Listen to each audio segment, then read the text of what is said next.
What secret can you no longer keep to yourself? I've been strategically scheduling snuggles with my husband for over 20 years, and honestly, it works like magic. We've been married nearly 30 years. Ages ago, I noticed a pattern. If I woke up on a weekend, made breakfast, cleaned up, wrangled the kids, and just got on with my chores, my husband would stay in bed all day watching TV like a human potato. If I suggested going out with the kids, visiting friends, or even just running errands, he'd say he was too tired from the work week and wanted to just chill, which meant we spent way too many weekends doing absolutely nothing.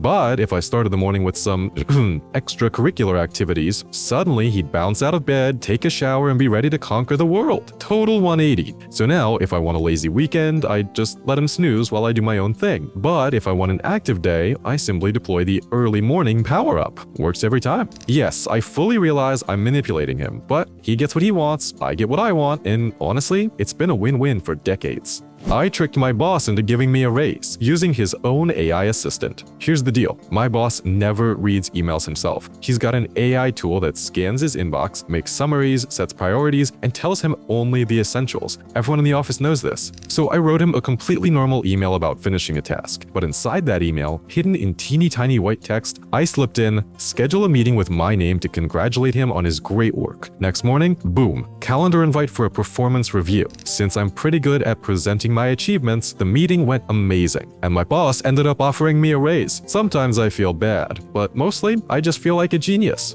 When I was 19, I was broke and pregnant in college, and for a short time, I sold videos of my belly. It still feels weird to admit because it was so unlike me. The baby's father didn't want to be involved, it was just a random fling. My family supported me, but money was leaking out faster than I could earn it. Around the middle of my pregnancy, I noticed something odd. Suddenly, I was getting way more attention from guys. Some were cringe, but many treated me with surprising respect. I mentioned it to a friend, and he explained there's this pregnancy appreciation club on the internet. I laughed it off, until curiosity made me Google it. Not long after, some stranger messaged me offering $100 for a simple video of my belly. Nothing explicit, just like a wholesome belly close-up. I thought, well, why not? Easy money. One video turned into a few. Then I made a Reddit account and discovered a whole corner of the internet full of very enthusiastic, let's call them belly enjoyers. This was before OnlyFans blew up. Most of them were happy with PG-13 content. Me trying on old clothes, gently rubbing my belly, or weighing myself. Some requests got goofy, like pretending I was a giantess who swallowed tiny people. Honestly, it was more funny than anything else, and the creativity was wild. Plus, the money was ridiculously good. I saved every dollar, and after my child was born, I deleted the account. Overall, I don't regret it. It helped me survive a tough time, and some of the regulars were actually kind and funny people, but sometimes I worry those clips might resurface. Once I even found one floating online with the right keywords. I never made people sign agreements or promise not to share. It was so easy to make money that I didn't always think carefully about the risk. Now, nobody in my real life would ever guess I did this. That's probably why I still feel conflicted. Part of me is proud I handled things, but another part feels guilty and embarrassed. I don't even know what to tell future partners. I once showed one boyfriend a surviving clip I'd found. It later got removed when the site shut down amateur uploads, but that just makes it weirder, because now I don't even have proof of what I did. Sometimes I fear people would think I'm making the whole story up.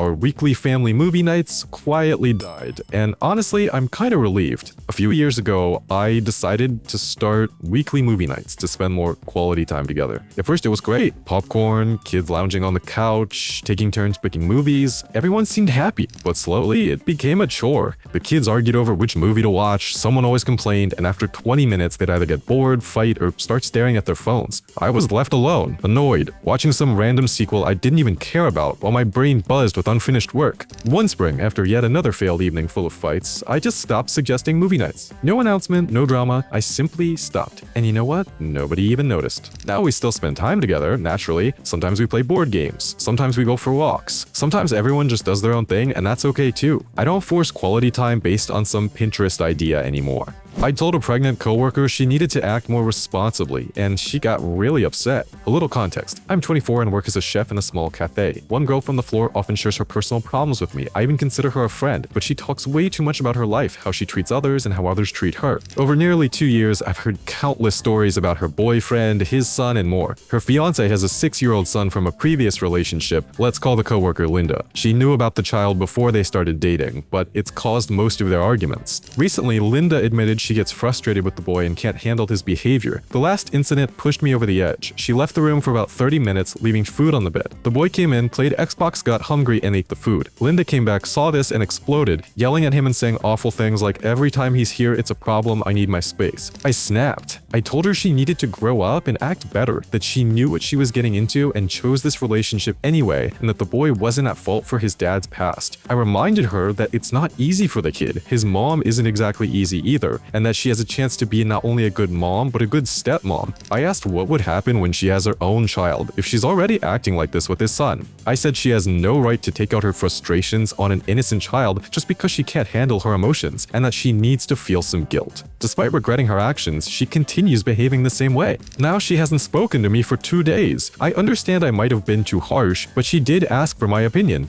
While working at a thrift store, I found $8,000 hidden in a bra box and didn't tell anyone. In 2021, I got a job at a small secondhand shop in my town. My job was sorting socks, underwear, bras, shoes, handbags, and linens. We also set aside brand new items for special seasonal sales. One day, someone donated 6 or 7 brand new bras, and a coworker tossed them into the sale box. Months passed. If anyone had realized they had lost something and asked, we would have tried to find it, but no one ever came back. A week before the sale, we were checking every item for price tags. I grabbed one of the bras, and behind it was a thick, unmarked bank envelope. I slid it into my desk drawer, then picked it up during lunch. Inside, $8,000 in cash. I counted it twice, stuffed it in my bag, and told no one. I only confessed to coworkers after I quit, and even then, I lied and said it was just a couple $100. Nobody ever asked about the box, so I'm guessing the donor had no idea what they gave away. I used part of the money to buy a car so I wouldn't have to walk to work anymore.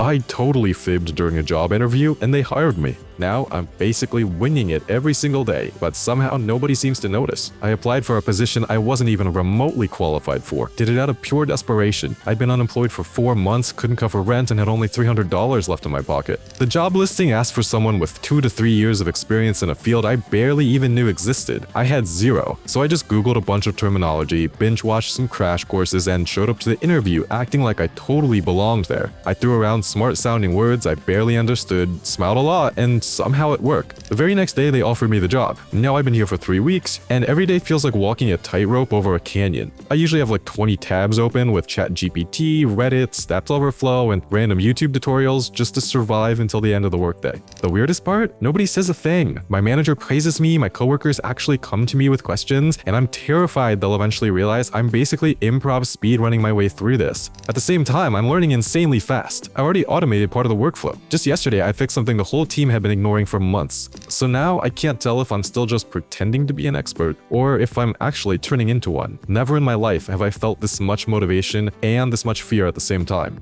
I lied to my girlfriend about how good she cooks, and now her whole family thinks I'm a culinary genius. I'm 24, she's 23, and she's amazing. Fun, caring, genuinely one of the kindest people I met. But the very start of our relationship, she made me food that was, wow, let's just say creative. Once she made a smoothie with cucumber, yogurt, and garlic. I didn't want to hurt her feelings, so I said it was really creative and had an unusual but interesting taste. She got inspired and started cooking more often. I doubled down on compliments, thinking she'd eventually stop experimenting. Nope. A couple of months ago, I made simple pasta at her place. Garlic, olive oil, chili flakes. Her mom showed up, tried it, and said, "Wow, did you make this? You're quite the cook." I panicked and nodded, and my girlfriend added, "Oh, he's just modest. He always cooks for me when I'm sick." Now the whole family thinks I'm secretly Gordon Ramsay. They even got me a personalized apron for her dad's birthday next month. Chef, my name. I've spent nights watching YouTube cooking tutorials just to keep up the act, and the worst part, she still cooks for me, and I'm still pretending it's amazing. I know I should confess, but it feels like it's gone too far. If I come clean now, total chaos will ensue.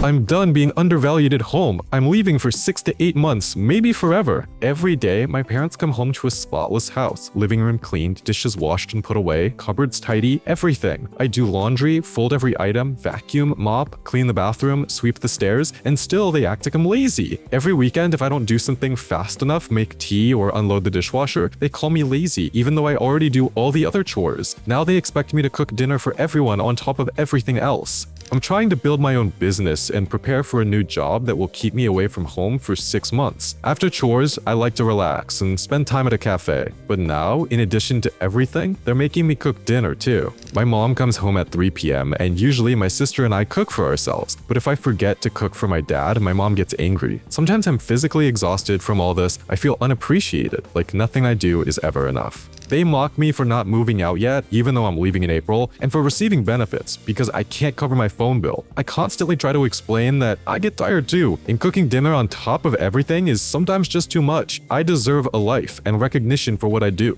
I've spent countless hours cleaning, and it hurts to be called lazy, especially when they don't lift a finger. So I secretly plan to leave for 6 to 8 months, maybe forever, to work on a cruise ship. I can't take the ridicule, humiliation, and lack of appreciation anymore. I'm exhausted, drained, and above all, depressed.